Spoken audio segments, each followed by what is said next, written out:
What if your last bite decides tomorrow's fasting glucose? Sounds surprising, right? Many of us think a small snack before bed can't hurt. But here's what's actually happening inside your body. That midnight snack acts like a second dinner to your metabolism. Even tiny bites can keep your liver from flipping the night switch. You wake up with higher glucose and wonder why. It's a common scene. Your fasting glucose seems fine today, but tomorrow it's a different story. And the trap most people fall into? They don't connect the dots to late-night eating. But the good news is there's a simple framework you can try. No extreme dieting, just smarter timing. Imagine a split screen, someone enjoying a snack while another wraps up earlier. Their blood sugar tanks respond very differently, ready to test it out for 7 days. So you might think that a small, late-night snack can't hurt, but it can. Here's the thing, we've all been told that sugar is the big bad guy, right? But any late carbs or fats can actually keep your blood sugar elevated through the night. This isn't just about that piece of cake. Think about all the little extras, a dessert, a glass of wine, some screen time, and less movement. It all adds up. And guess what that does? It keeps your body busy when it should be resting, like a maintenance crew in a factory working overtime.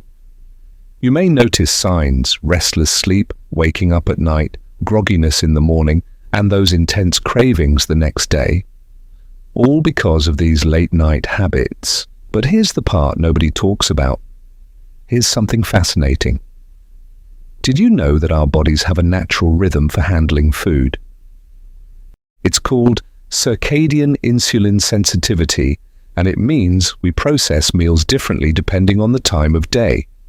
In the evening, our bodies aren't as efficient at managing insulin, and this is where it gets interesting. Late eating can cause our insulin levels to stay elevated longer, which means less fat burning overnight and more hunger signals the next day. Think of hormones as postmen delivering letters. At night, fewer mailboxes or receptors are open. This causes a backlog, making it harder for our bodies to do their job efficiently. You know what the crazy part is? When we don't sleep well, stress hormones can rise, nudging our liver to dump more glucose into our bloodstream. It's like our liver decides to throw a party, even when we should be resting. But here's the part nobody talks about. So you've learned that late-night eating can wreak havoc on your body's natural rhythm. But how can you break that cycle without turning your life upside down? Let's dive into a simple 3-step plan that's surprisingly easy to stick to. First, try establishing a kitchen closed window about 2 to 3 hours before bedtime. You can start with just 2 hours. This pause allows insulin to stabilize and gives your body a break from processing food. But what if you're genuinely hungry? No worries. Have a small, sleep-friendly snack, focusing on protein and fiber. A little Greek yogurt with berries or a handful of nuts works wonders. And stay away from sugary drinks, as they can derail your progress by sneaking in those pesky liquid calories. Next, let's talk movement.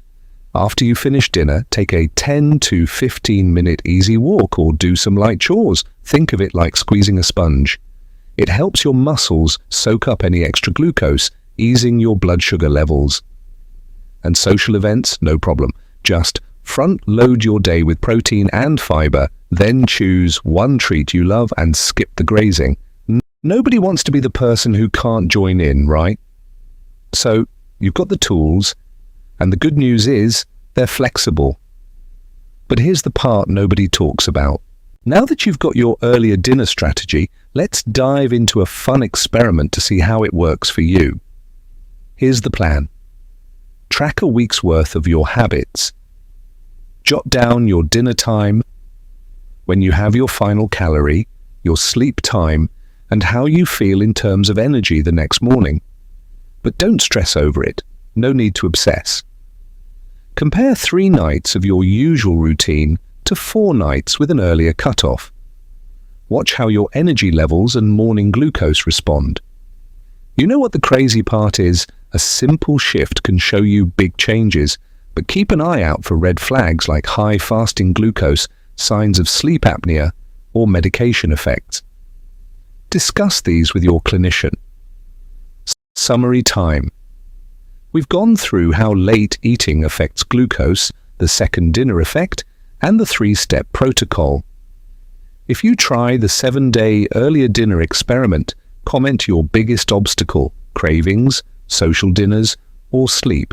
And if you have diabetes, take glucose-lowering meds, or your fasting numbers stay high, talk with your clinician before changing meal timing or fasting habits.